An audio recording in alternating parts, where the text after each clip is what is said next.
Mbah No, yang pertama saya ingin tanya-tanya.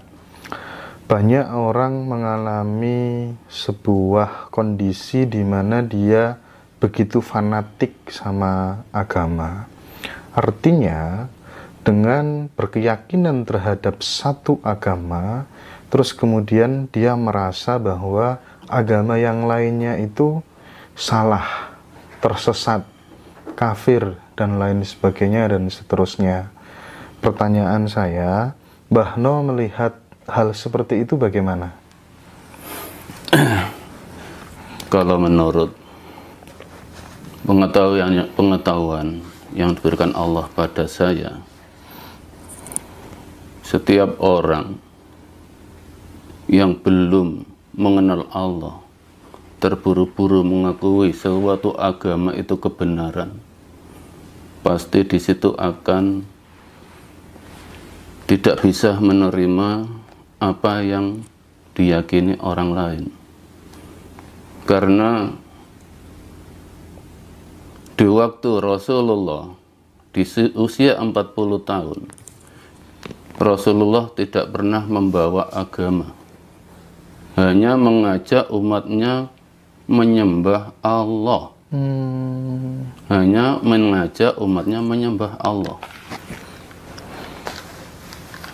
Setelah perjalanan Rasulullah diangkat menjadi Rasul usia 40 tahun, selama 23 tahun itulah perjalanannya Al-Quran. Jadi Al-Quran itu turunnya sejalan dengan perjalanan Rasulullah selama 23 tahun. Begitu sudah sempurna 23 tahun, baru turun ayat terakhir, Al-yawma akmaltu lakum dinakum wa atmamtu lakum Islam madina. Hari ini saya sempurnakan Islam sebagai agama. Jadi kalau kita menuju Allah, jangan nggak usah mengaku agama dahulu. Kita buktikan apa yang kita berikan pada Allah. Jangan jangan menuntut apa yang diberikan Allah pada kita. Jadi Islam itu urusan Allah. Kita buktikan kelakuan kita dulu ke Allah. Daripada di depan mengaku Islam akhirnya kafir, untuk apa? Lebih baik nggak ada agama. Makanya di Indonesia itu ketuhanan yang Maha Esa. Betul. Orang Hindu tidak mau menerima Tuhan tiga, Dewa tiga. Pasti di situ ada Sang Hyang Widi. Jadi kita itu orang Indonesia, Bhinneka Tunggal Ika, ya beragama Pancasila, bertuhan satu. Jadi apa bedanya antara Islam, Kristen, Hindu? Kalau hanya memuja figur yang membawa, mengapa tidak menyembah yang dibawa? Mengagumi yang membawa. Akhirnya mengaku Islam dulu, pada akhirnya tidak mengenal apa Islam itu. Dikira Islam itu penuh dengan identik dengan bahasa Arab, karena munculnya Islam dari Arab. Katanya Al-Quran itu bahasa Arab. Kata siapa? Al-Quran bahasa Arab. Al-Quran itu bahasa wahyu. Tidak ada bahasa. Betul, betul. Kalau Al-Quran itu berbahasa, berarti Allah sama dengan makhluk. Makanya Rasulullah sebelum dia itu dijadikan jalannya Al-Quran di usia 8 tahun, dibersihkan oleh Allah melalui malaikat Jibril. Dibedah, dibersihkan agar steril, tidak ada kotoran dalam hatinya. Baru di usia 40 tahun dia diberikan Al-Quran, bahasa wahyu. Jadi itu nggak ada bahasa. Allah memberikan wahyu pada Rasulullah dan dijadikan kelakuan oleh Rasulullah, disampaikan ke para sahabat. Munculnya Al-Quran bahasa Arab karena Rasulullah tidak bisa berbahasa selain Arab. Dan sahabat pun bisa mengerti hanya bahasa Arab. Akhirnya ditulis oleh sahabat di pelepah kurma, daun, di tempat-tempat yang waktu itu di mana Rasulullah menyampaikan wahyu. Jadi yang ditulis saat ini, Al-Quran yang tertulis itu bukan kitab suci. Yang suci itu kelakuannya, bukan kitabnya. Masya Allah, ya. Al-Quran itu bahasa sifat, bukan bahasa. Kalau dalam istilah ada tersurat, tersirat, tersurup. Di dalam tersurup itu ada lagi sifat. Jadi kalau orang katanya bila Al-Quran, ayat-ayat Al-Quran dibaca wajilat kulub, bergetar hatinya. Mana bisa bergetar kalau nggak tahu artinya? Jadi Al-Quran untuk orang Jawa, ya Al-Quran Jawa. Iya. Bisa bergetar itu apa? Kita tempati kandungan inti dari Al-Quran 30 juz itu apa? Untuk bersadar pada Allah, hanya untuk sadar. Semua ayat-ayat Allah di situ untuk sadar, bukan untuk dongeng, bukan untuk bacaan. Iya. Dikala kita mendengar ayat cerita Fir'aun dibunyikan, kalau tidak mengenal sifat diri kita, hanya mengenal dongeng Fir'aun. Tapi kalau kita mengenal untuk sifat, Quran itu ke dalam, bukan untuk keluar. Dibaca kelakuannya. Apa kelakuannya seperti Fir'aun apa enggak? Kelakuan Fir'aun itu apa? Salah satu kelakuan Fir'aun itu merasa bisa menghidupi orang lain dan merasa bisa membunuh orang lain. Manusia yang merasa, oh kalau nggak ikut saya, nggak makan kamu. Itulah Fir'aun. Itulah. Baca. Iqra kitabaka yauma 'alaika hajab. Baca hati kamu. Sebetulnya kamu iblis apa manusia? Berarti setiap orang sebenarnya punya potensi untuk menjadi Fir'aun yang baru. Ya banyak. Orang yang mengaku kepandaiannya. Wa ma uhilla li ghairillah. Apapun aktivitas kita, kalau hanya ingin dipandang manusia, berarti kita mempersembahkan sesuatu untuk selain Allah. Nggih. Bicara ingin didengarkan manusia, itu berarti kita lupa dengan Allah. Yang bisa memberikan bicara kita itu Allah, bukan manusia. Apapun. Wa ma uhilla li ghairillah. Wa ma kelakuan uhilla yang dipersembahkan li ghairillah untuk selain Allah, itulah yang hurrimat, diharamkan oleh Allah untuk diterima oleh Allah. Iya. Oke, menarik sekali nih. Mbah, coba ini saya pengen dengar Mbah, karena saya dulu juga sama melakukan sebuah proses pencarian kebenaran ya. Sampai kemudian saya dikasih tahu sama seseorang kalau cari guru itu harus cari guru yang nggak bisa mati dan lain sebagainya begitu. Barangkali Mbah No, perjalanan spiritualnya seperti apa Mbah? Mohon diceritakan Mbah. Kalau saya dulu perjalanan spiritual saya, kalau awalnya saya dahulu pencari kesaktian. Oh gitu. Takut mati kena benda tajam.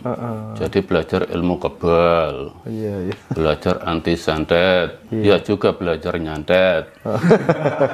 Memang saya akui dulunya dari lembah hitam dan lembah putih. Lembah putihnya saya dari kecil di pesantren. Tapi waktu di pesantren itu saya mencari ilmu kesaktian. Iya.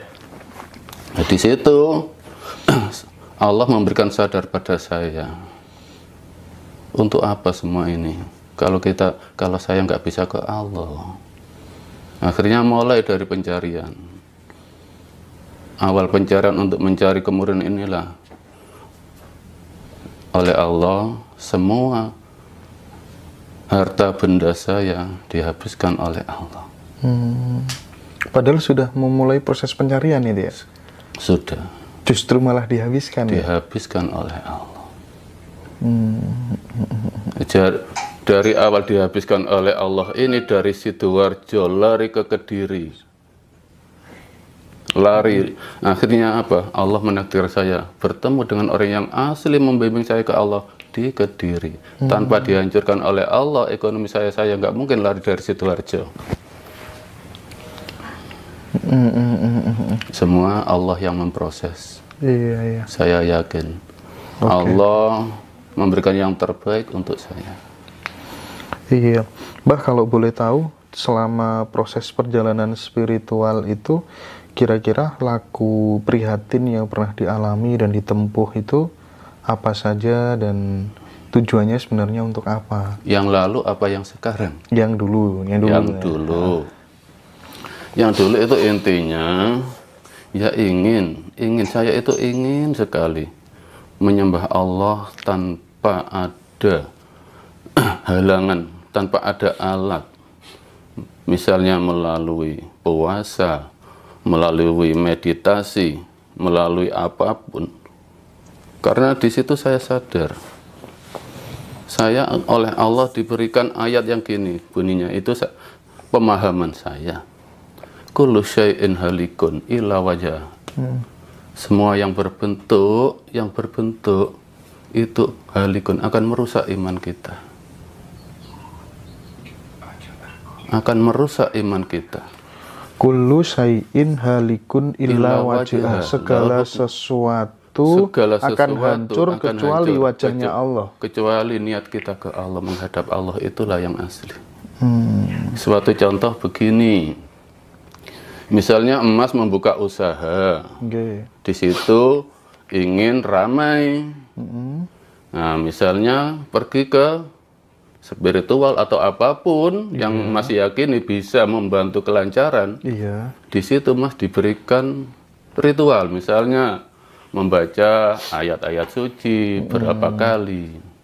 Nah, di situ Mas diberikan waktu begitu itu diberikan kelancaran, betul-betul diberikan kelancaran. Nah, jujur tanya hati, ini lancarnya? Ya keyakinan Mas, waduh, saya setelah membaca ini sekian kali lancar betul usaha saya. Imannya ke bacaan apa ke Allah? Yang dipandang Allah apa yang memberi amalan, dan yang dibaca apa Allah.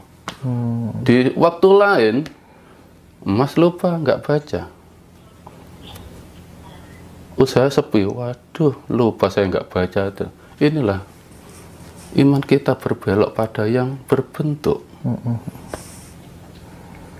Semua yang berbentuk. Bacaan Al-Quran pun kalau berbentuk bacaan itu pun merusak iman. Apapun. Misalnya orang mati bacakan ayat Yasin akan selamat. Tunjukkan, tolong tunjukkan di mana ayat Al-Quran yang berbunyi begitu. Tolong tunjukkan. Salat kalau tidak membaca Fatihah batal. Tunjukkan ayatnya di mana. As-salatu lidzikri, salat itu untuk menghadap Allah, bukan untuk membaca Al-Quran. Sholawat katanya bisa menyelamatkan, bisa melancarkan. Kalau saya memahami sholawat adalah meniru kelakuan Nabi, bukan memuja figur Nabi. Action dari sholawat itu apa dalam perbuatan sehari-hari?